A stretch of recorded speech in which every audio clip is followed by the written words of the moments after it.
gonna give it a 30. God damn, that's called feedback, by the way.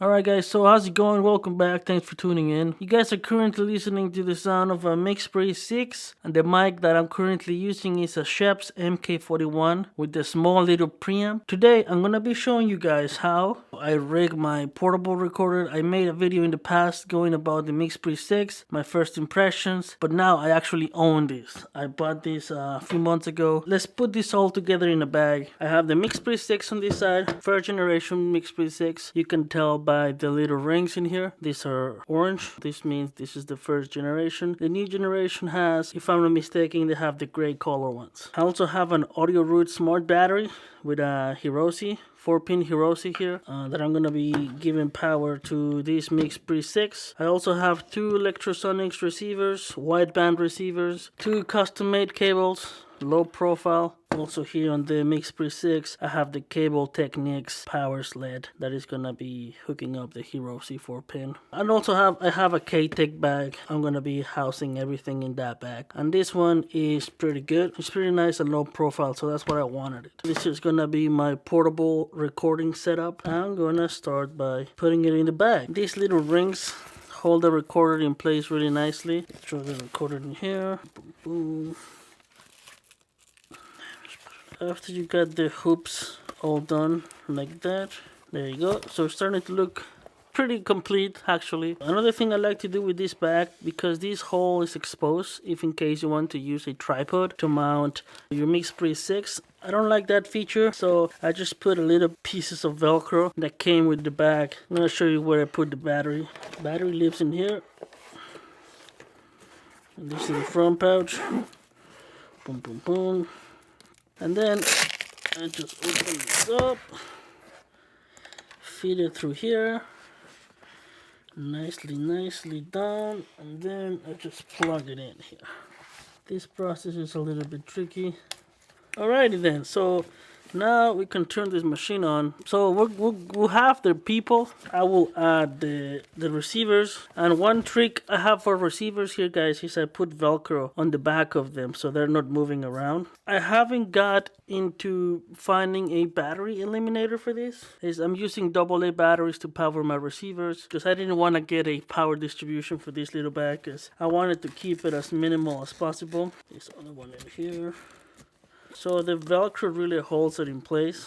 There you go. So I like it like that. So super minimal, super nice and compact. Alright, so now this is where my custom made cables come in handy. I'm gonna put it in here, feed one through here, like so.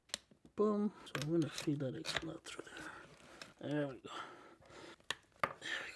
Now what's next is just to plug them in here. I could technically make these cables even smaller, but so now I have space to use all of this, turn the machine on, turn it off, and same on this side. I have, if I want to plug a cable boom or if I want to plug a cable mic, I could go on 3 and 4, no big deal. So that's pretty much it, people. But what I'm gonna do here, guys, is I'm gonna throw timecode in the mix as well. This machine cannot create timecode. I need to have an external timecode source. I'm gonna need something like a locker box. So the ones I like to use are Tentacles. This is a Tentacle Sync version 2. So I'm gonna turn it on, and it's currently blinking red, so it needs some information. So I'm gonna be using my app, my Tentacle Sync. So I'm gonna go Bluetooth. You can see the live. Now we see the information of the app in my phone here. So it's pretty nice. 2398, fantastic. Over here I'm just gonna set up a custom time code, set the time of the phone. So it's 21:55 right now, currently the time I'm recording this video, so that's pretty good. Remember, it has to be time of day when we're on set. And stay tuned for our video about timecode and timecode alone. Alright, so that's pretty good, guys. So now we can close this app, and then if we go back to our tentacle, our LED is blinking green now. We just need to get a timecode cable, which is just a thing. It came with a tentacle, it's just a TRS cable. I'm gonna plug it in here. I'm gonna Velcro it through my bag, and then I'm just gonna plug it into auxiliary mic in, and that's all it is, peeps.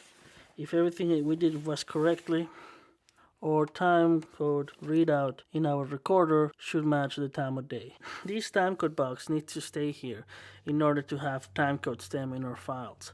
So now what we need is we need another extra timecode locket box. We grab another tentacle, we turn it on. What I would do is I'm gonna unplug the cable from my Mixpre 6 from my recorder, and I'm just gonna plug it into my new tentacle, which is currently blinking red. We plug it in, we wait, and it goes green. You can now disconnect this cable and go back into the Mixpre 6 auxiliary mic in, and I'm gonna show you guys how I do the setup real quick before we finish this video. And then now you can hand this locket box to another camera. Another thing I like to do is I would like to jam my slates from locket boxes. So what I would need is I would need a tentacle cable to this big old plug. This is what is called a smart slate, guys. We just have to plug this cable in the locket box, and then from the locket box we're gonna plug it into our slate. So once you plug it in here, make sure that your slate is off before you guys plug any tentacles or any locket boxes to it. So now I'm just gonna turn it on at the back. Turn it on. So now we can unplug the cable from the back of our slate. We don't need this cable anymore.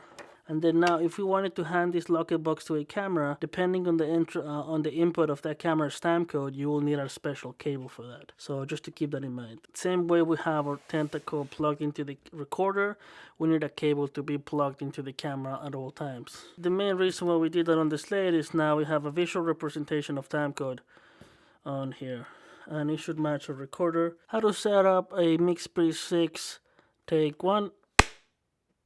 So in order to use timecode in this recorder successfully, we need to activate one thing. So we go to the menu.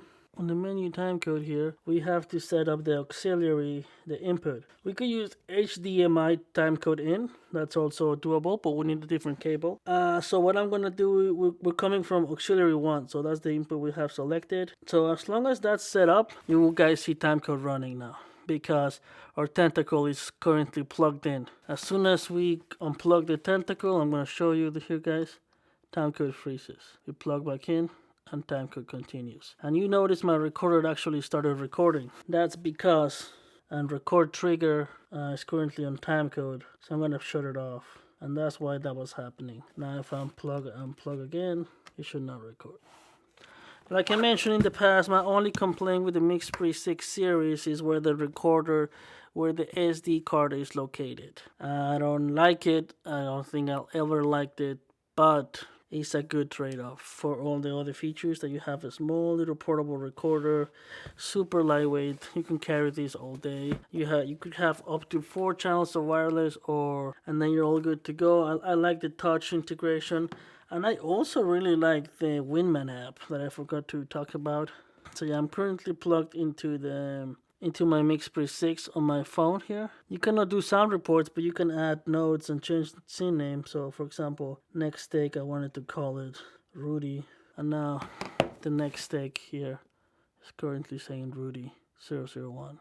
That's pretty dope. That's my portable recorder from 2020. A little bit of an update. Nicer bag. Everything is tight and secure in here. If you want to add some expendables or some wireless, you can put them in here in this bag. There's also plenty of space. That battery there is gonna last me I don't know, at least a few days, because I'm only running the Mixpre 6. In fact, I have only charged that battery once, and I've used this machine a lot. So it's pretty nice that it comes with this little stand, so you can sit down, have a nice little coffee, and then just mix away. This little small bag comes with a little strap. I mean, it's nothing fancy, it's just a strap, and you can take it places. Thank you so much for watching. Let me know what you guys think about this bag. Let me know what kind of setups you guys are currently using for the Mixpre 6. Hopefully this was helpful. This is just my super low profile bag. Grab it and forget about everything.